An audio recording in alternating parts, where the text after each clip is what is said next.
Isabella Colalillo Cates. Go ahead, Isabella.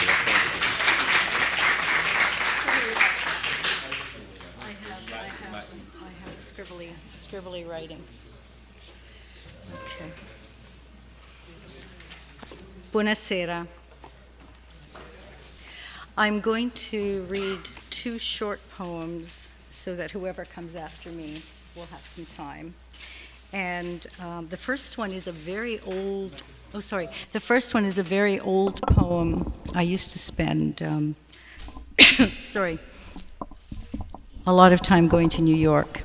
I have lots of poems about New York. They're kind of serious, not funny like what we just heard, so I hope you're ready for serious. The soft relic sun beats into my walking. It is a Monday of roses and wondrous books, weaning myself from New York like weaving naked rubies into night sky. Yeah, it's not working, is it? Let's try again. Okay. The soft relic sun beats into my walking. It is a Monday of roses and wondrous books, weaning myself from New York like weaving naked rubies into night sky. The pain, the edges of hands, the downward walking, marking spaces. Umbrellas dance to noontime rhythms, as parsley-eyed as smiling Mondays. It is not far now, the demonstrations up ahead. Nicaragua, El Salvador, Vietnam, co-opted by chemical warfare, seeking pathways to American dream sequences. I take the pamphlets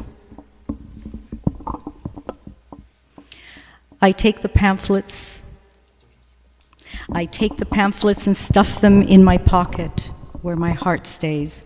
Words do not recoil in the satin stepping of filtering banners.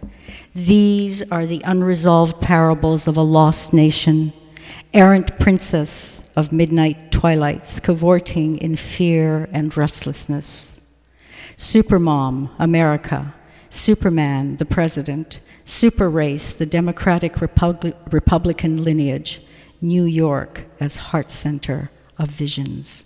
Macho, white and blue, repeated in the New York sunshine, parabolas of puzzled antennae among nervous logarithms of peace conferences, cheap havens of megalomania.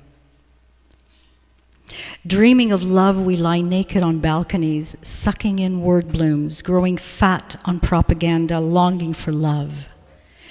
In a patch of sweetgrass, savage divas collect the green from the mountain caverns of New York apartments. Green-speaking fences become decadent signposts for what used to be nature and good. The grass grows thin under the curious eyes of sidewalk dwellers. I have walked 30 blocks or more, 9,000 years too far, more sunshine than I can take in. And answers still elude the flight of flowers. Azaleas in magenta gowns bespeak the hardness of silence, the rot, the damned return for nothing, the steps awaking in me, away from, away, ah, ah.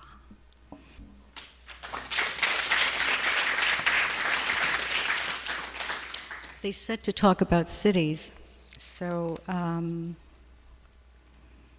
I just lost the poem, sorry. I love flowers and spring, and this is from Garden Variety, an anthology actually published by Quattro Books, and it seems I'm on page 63. I walk a lot, I also drive, and this is what I observe. First, the snowdrops. Oh, it's called Spring Unfolding on the Streets of Toronto. First, the snowdrops, naked among snowfields and the patchy northern wind that lacerates my skin. Crocus next, yellow and purple in thick crowds, among them the rain and daffodils, playful in white and yellow caps, deep in meditation. As if dreaming birds into being. They listen as I walk by, mute and beautiful. Here and there, some bold-faced tulips among hyacinths clutching purple and pink in grape-like clumps as if afraid to be alone. The iris and lilies wait. Pussy willows shout above the rooftops. Cherry blossoms puff and gather in my garden among the forsythia, opening tiny gambage mouths to yellow sunlight against warm walls or air. And today, among the Monet blue scilla gathering around the maple, she was a blazing queen watching their blue eyes open to grass-green songs, already fading as the rain comes. And the earth's womb opens envelopes of light, membranes of loveliness, fresh promises. Eden is reborn, reborn as magnolia blossoms floating in pink gowns. They dance and signal like 1,000 Cinderellas decked out for the ball. Then, as I walk down Belgravia, there, in front of the bakery, a pink cherry, a sakura in her Asian accent, speaks to me of my childhood house on Crawford Street. Her sister flowering on the lawn, those many years now gone. It seems a reverie, not real, but her blossoms gather in my heart just the same, as if they were Ulysses and his stories come home again to Ithaca.